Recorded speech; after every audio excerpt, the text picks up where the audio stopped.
Welcome, everybody, to the 32nd edition of the Rick Fowler Show. It is December 21st. Today's show is presented by Epic Realty. Locate them online at epicrealty.biz. Kim Benda will be glad to help you find a house, as her group, Epic Realty, specializes in people new to the buying process.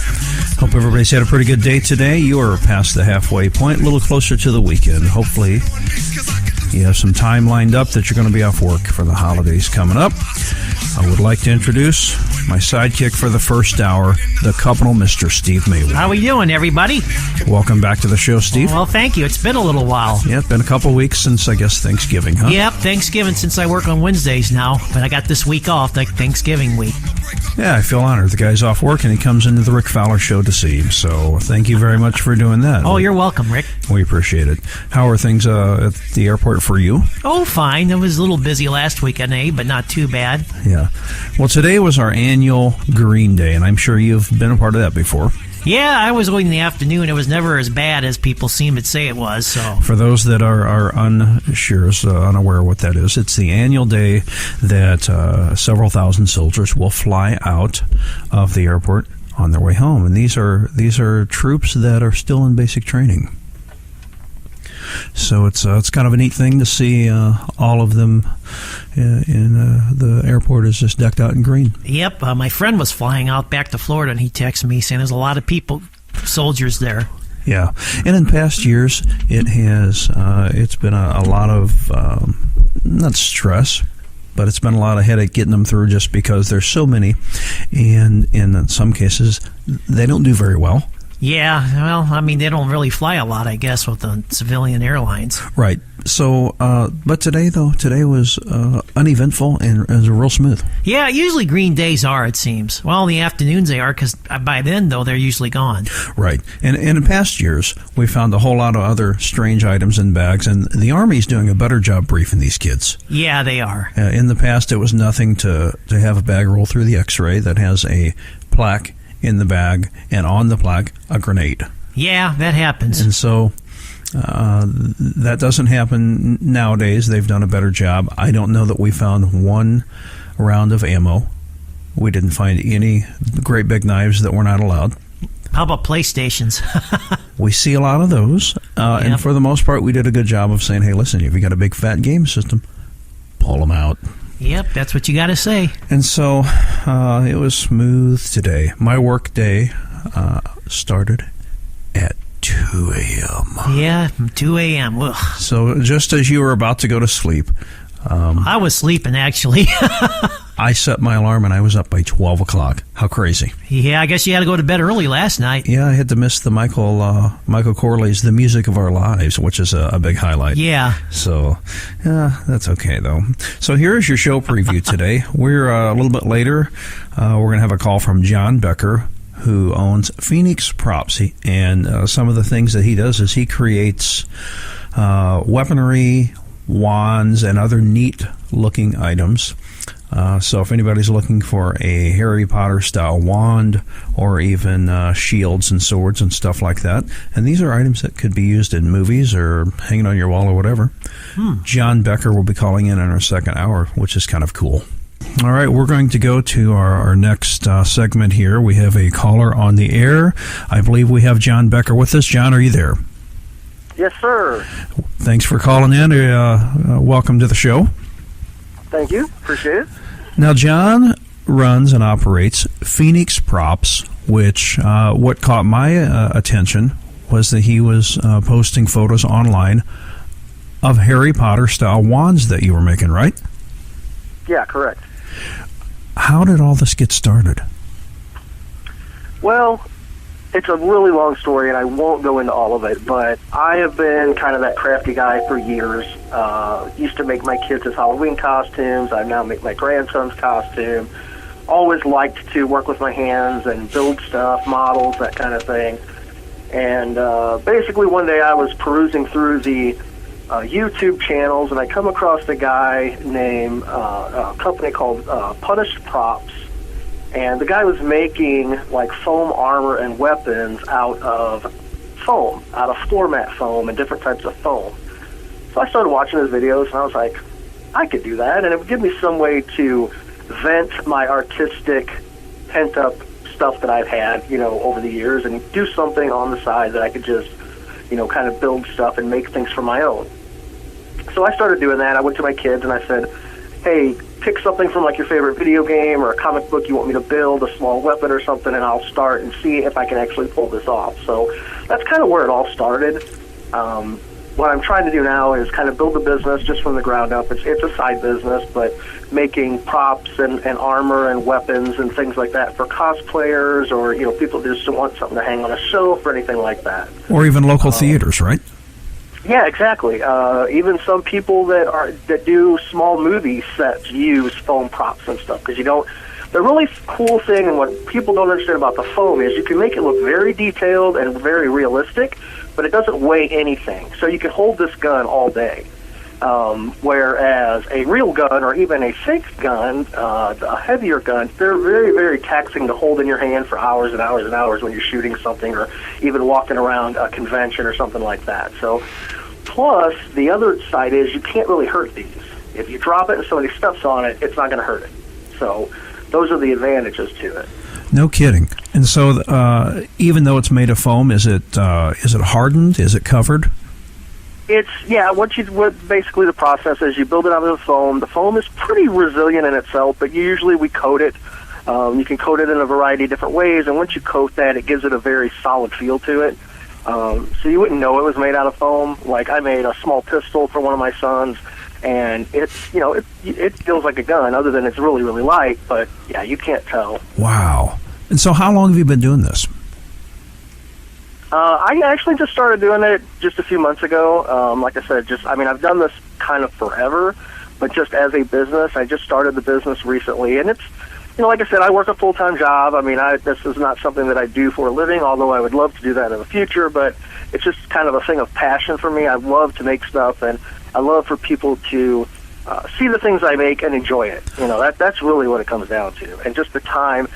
And for me, it's not even so much building as trying to figure out how to make it work, like the figuring out the details. And somebody just sends me a picture and says, hey, make this. How do I build it then? What medium do I use? Is it because I won't always use foam? That's the basis for most of the stuff, but some other things require different mediums. So, it's kind of figuring it all out, too. Well, that's really neat. I'll tell you what. For myself, as a kid who was an only child and a very active imagination and a creative side to me, I think it's really neat. So, I do a lot of graphic design, and I did painting and everything else. But my forte is in just drawing stuff and being creative, and so.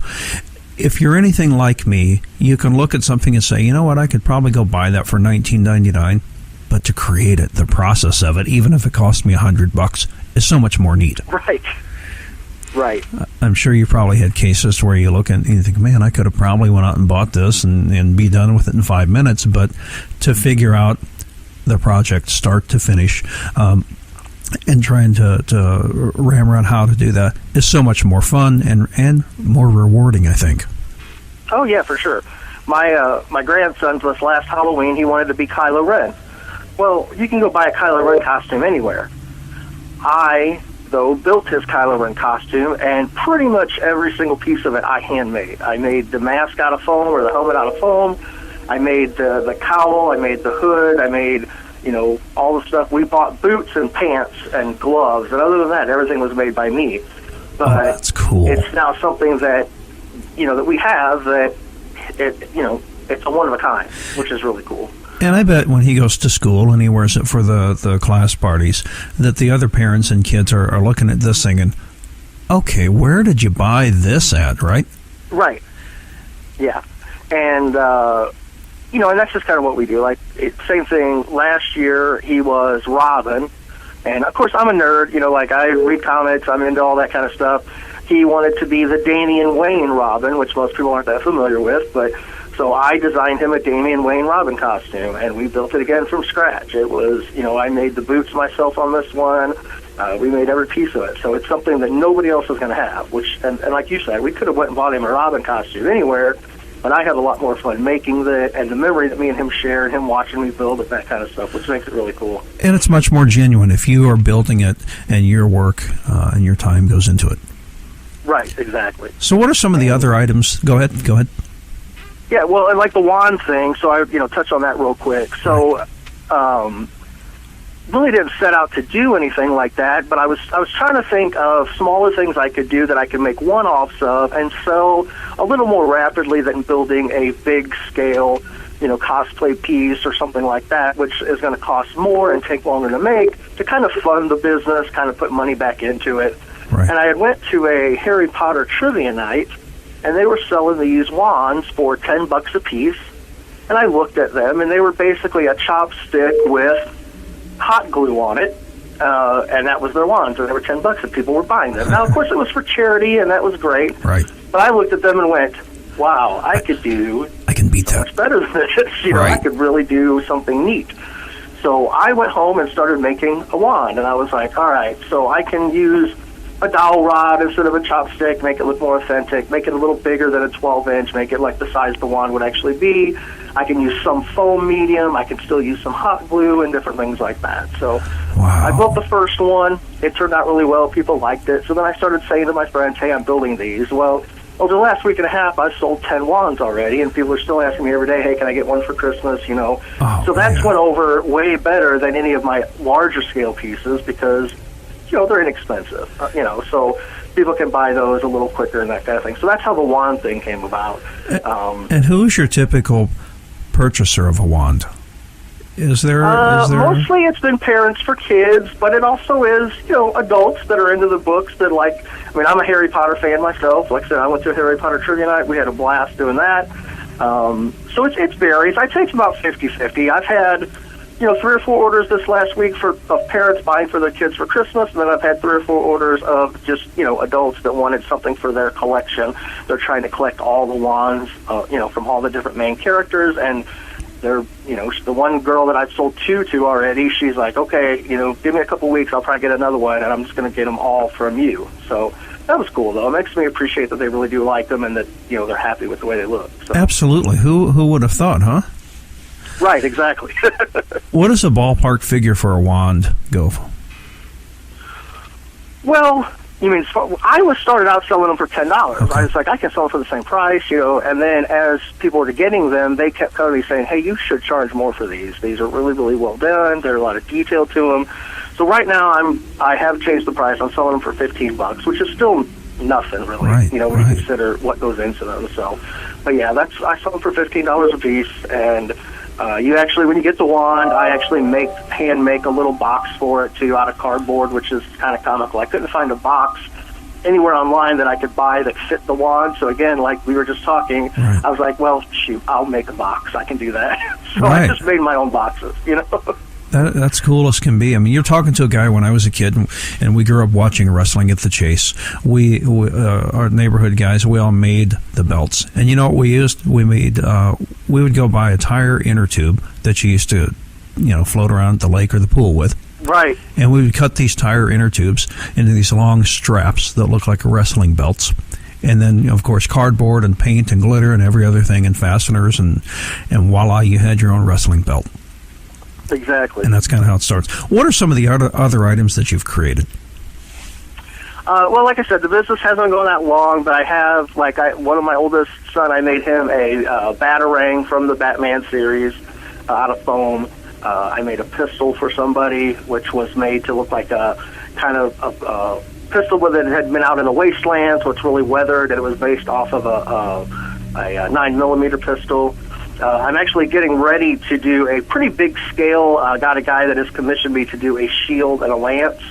The shield will be 3-dimensional. It's kind of got a demon face in it. So this will take a little more sculpting and things like that, which so it'll take a little more time. Masks, the masks are pretty cool because again with the foam you make a form off of a person's head. And then you just sculpt the mask. And you can kind of make the masks into anything you want, or shields. With Skyrim, doing the re-release of the Skyrim, the special edition, I actually did a giveaway on my site, and I made the horned steel helmet from Skyrim. which with Christmas and everything, that I'll be giving that to the guy that won probably after Christmas. So that was kind of a giveaway thing that I did. And then again, it's another way to get people to see the what the items look like and the construction and how they're made and stuff. And, you know, with me, the guys that I learned from and the guys that I kind of watched online, which was the Punish Props and a guy named Evil Ted Smith, he also makes foam armor and stuff. The biggest thing and the way they grew their business is giving back. So that's kind of what I want to do. I mean, I like to obviously make money and sell my items, but I'm going to start a YouTube channel probably here shortly, teaching people how I do it. Like I'm going to, start off probably showing people how to make the wands and the different ways that I do it, and just showing, trying to teach people that, if I can do this, anybody can do it. It's not that hard, and if you want to try it, then I'll teach you how to do it, and that kind of stuff. Wow, that's neat. What's your favorite item that you've created? You got a favorite that probably right now, just because of I made an elder wand for somebody just recently, and it took a lot of trial and error to figure out how to make it work right. And once I finished it and looked at it, it was really cool, and it had a lot of detail to it. Again, it had all the right pieces, and it turned out good. But it took a lot of trial and error to figure out how to get the wand to look the way I wanted and to end up the way I wanted and get the finished product. So far, that's probably been the one that I like the most, that I'm the happiest with. Right. Very, very cool. That's really neat stuff. Guys, if you just joined us, we're talking to John Becker of Phoenix Props, who makes a number of different weaponry, wands, as seen in Harry Potter, and other items. So can they locate you online at Phoenix Props on your Facebook page? Yeah, just look up Phoenix Props on Facebook. We also have a Twitter page. I haven't sat down and built a website yet, but that will be coming probably here shortly. But right. You can message me on my personal page, John Becker, or you can message me on Phoenix Props. And the thing is like we never know what we're going to make. So, somebody out there, if you're into do cosplay, or you need just like a special weapon made, or even armor, or some chest plate, or a helmet, or anything like that, just message me, and we'll talk it out and see what we can come up with, and we can definitely make it. Wow, that's a neat thing, and like I said, for a guy who has a creative side, I find it fascinating. When I seen the wands, and most everything that I see that's made, I look at it and think, I don't say, oh, well, that's just a wand. What I say is, even though I don't want a wand, I look at it and say, how did he make that? Right. So that's a cool thing. All right, guys, we're going to cut you loose, and I sure appreciate you calling us. And no problem, man. I appreciate you, checking it out and having me on. And it was awesome, man. No problem. John Becker of Phoenix Props. Thanks a lot. Yep. Have a great day. All right. Bye. Bye. All right. That was John Becker. You heard it right there. Makes the wands, the Harry Potter style wands. Weapons, shields, masks. If you need to commission him, contact him at Phoenix Props, located on Facebook. This is Billy Blanks, the type of creator. You're listening to The Rick Fowler Show.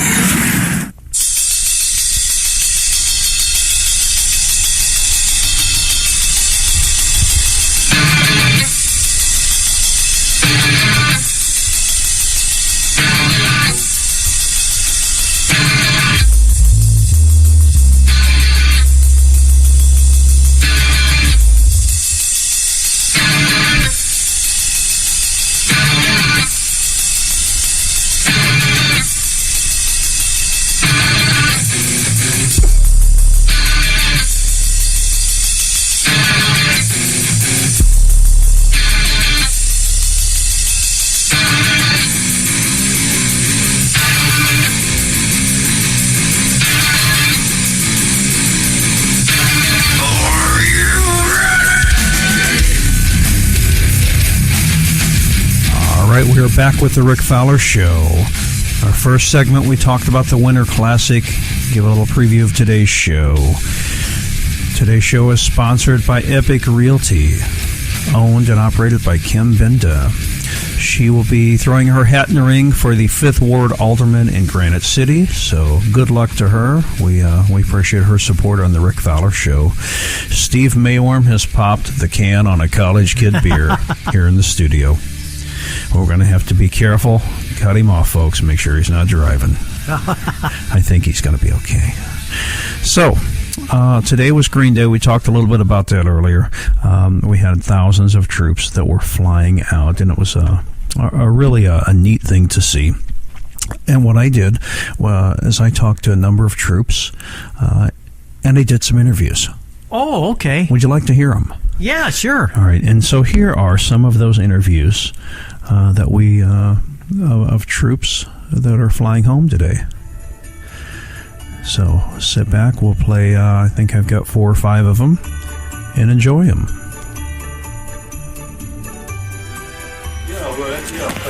Hi, can you tell me where you're going to? I'm going to Meridian, Mississippi. All right. Anybody special you're looking forward to seeing? I'm looking forward to seeing my little brothers. That's what I'm crazy about. They're waiting on me. And how about Christmas dinner? You going to eat something special? Nothing in particular, just some home-cooked meal. I missed out on it on Thanksgiving. Get a chance to eat at least a Christmas dinner and a New Year's with my family. Right on. Thanks for your service. We love you. Thank you all for yours. All right. Thanks. Pretty cool, huh, Steve? Yes, it is. Very cool. So I caught these guys, a lot of them. I clocked in at 2 a.m., and they are already there, milling around the airport. Oh, yeah. And so here's another one.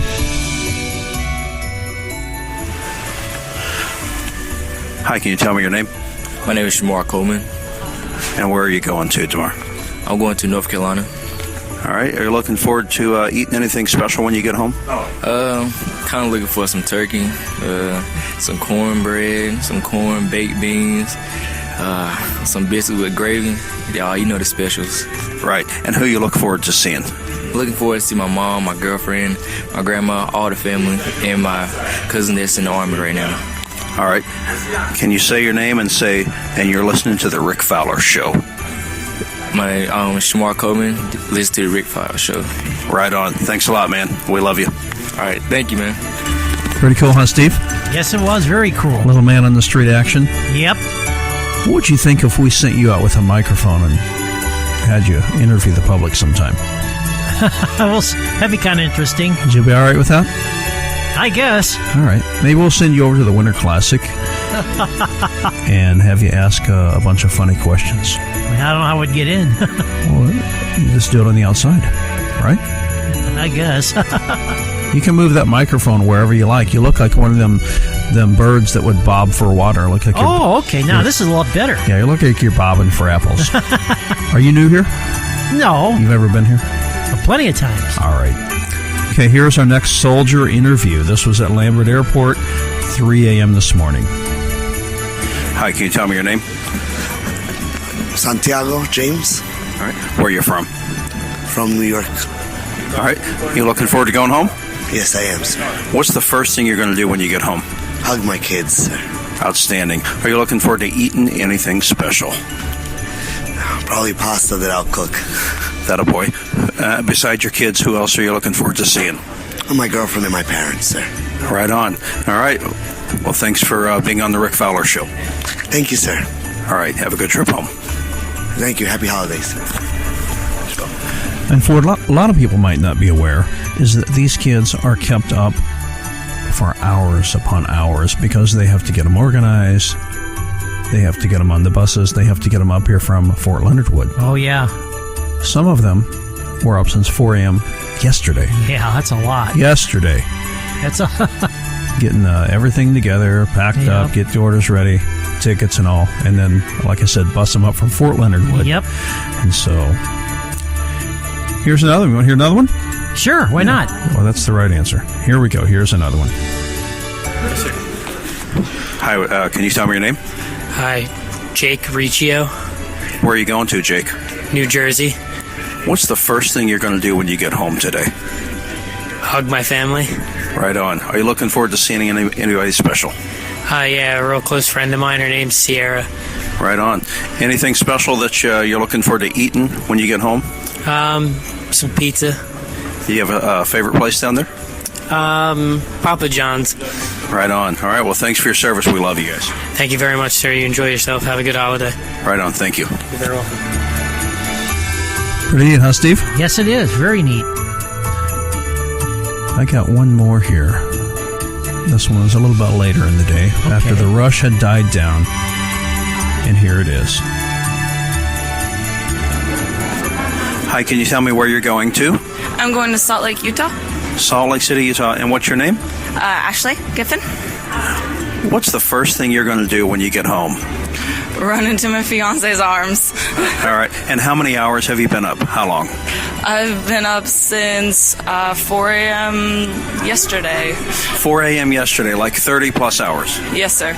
Wow. Is there anything special you're looking forward to doing, or a family, what are they going to cook? Anything special that you're looking forward to? Just any kind of home-cooked meal and just going around and visiting everyone. Absolutely. Well, thanks for what you do, and we love you. Thank you, sir. All right. Thanks. Not bad, huh, Steve? No, not bad at all. Would you like to do some of that sometime? Sometime. We'll send you out the microphone. We'll have you pull the local barbershop. Funny, get some funny questions together for you. All right, and so last Thanksgiving we did I had some questions for folks that asked what their favorite Thanksgiving meal was and such like that. And so we did another one for Christmas, and this one was tell us your favorite Christmas gift that you might have received growing up as a kid. And so here is our Man on the Street Christmas version. Ready? Yeah, I'm ready.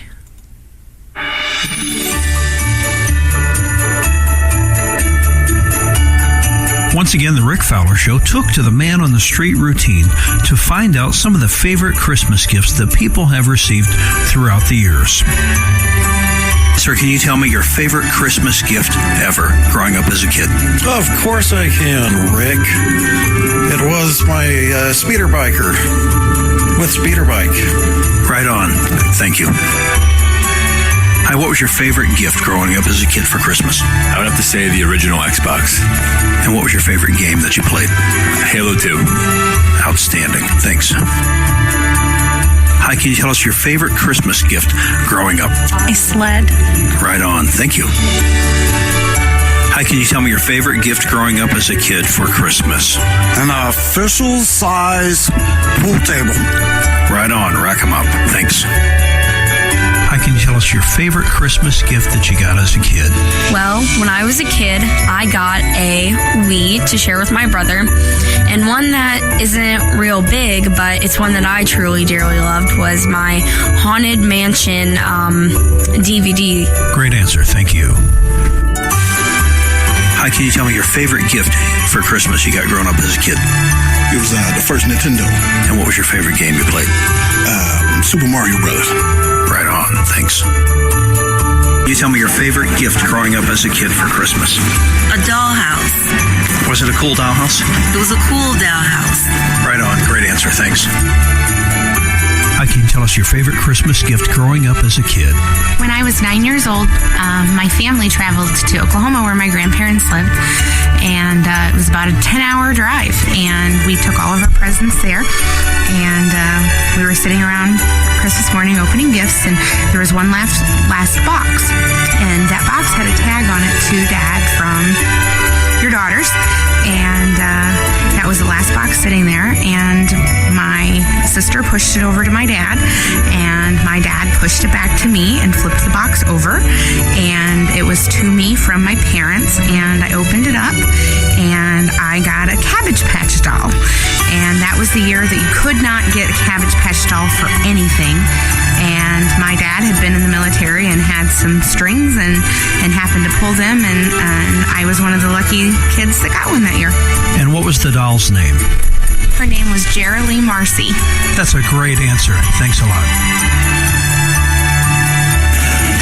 Hi, ma'am. Can you tell me your favorite Christmas tradition growing up as a kid? That would be the arrival of Nan and Granddad, because we knew that Nan had always baked her fabulous apple pies and mincemeat pies and tarts also. Right on. That's a great answer. Thank you.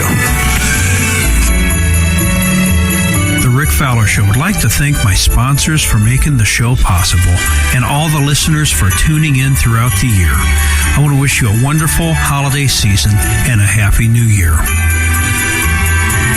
Happy holidays from Riot Radio!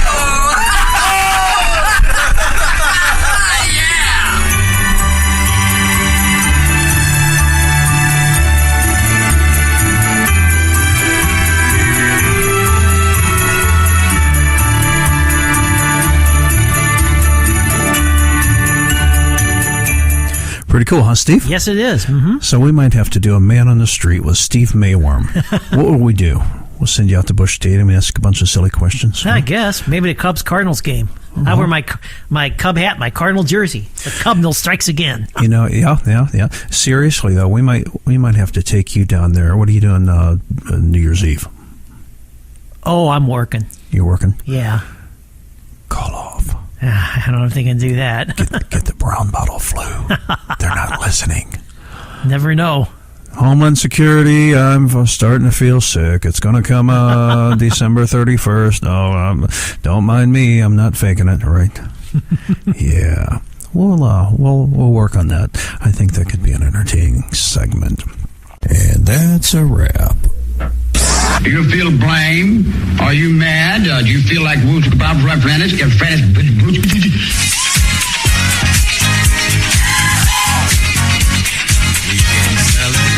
Want to play, then I'm getting the out of here.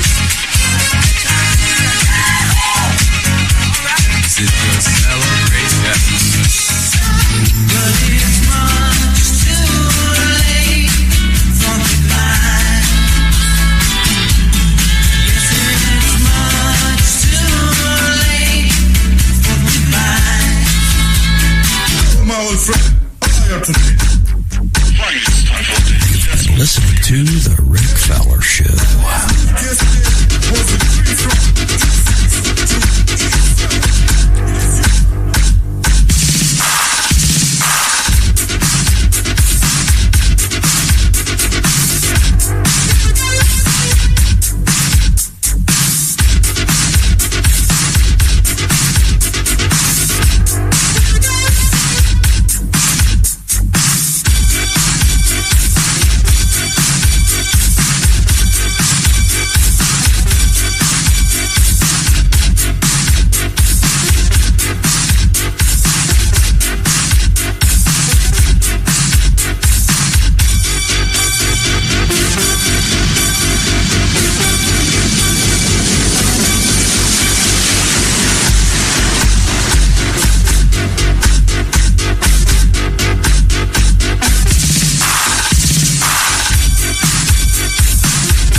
Riot Radio. You found it. Total variety, talk, and music. Streaming live and available on demand. Go to riotradiorocks.com for the show schedule and all the info where you can tune in.